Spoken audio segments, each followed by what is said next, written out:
বাড়ি থেকে বেরোচ্ছি আজ পুজোর শপিংয়ে। হয়তো আমরা আছি প্রবাসে, কিন্তু পুজোর আনন্দে কোনো কমতি নেই। আমি, আমার স্বামী আর আমাদের ছোট্ট ছেলে, 3 জনের ছোট্ট টিম নিয়ে শুরু হলো আমাদের শারদীয়া যাত্রা। পূজা এলেই মনটা উড়ে যায় নিজের দেশের দিকে। মা আসছেন, ঢাক বাজছে। যদিও আমরা আছি প্রবাসে, তবুও সেই একই রকম উত্তেজনা নিয়ে শুরু হলো আমাদের পুজোর প্রস্তুতি।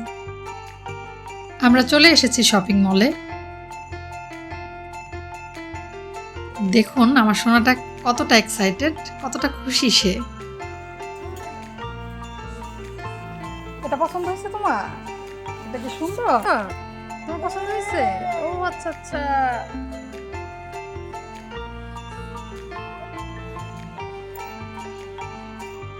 তবে হ্যাঁ, এখানেই কিন্তু আমাদের শপিং শেষ নয়।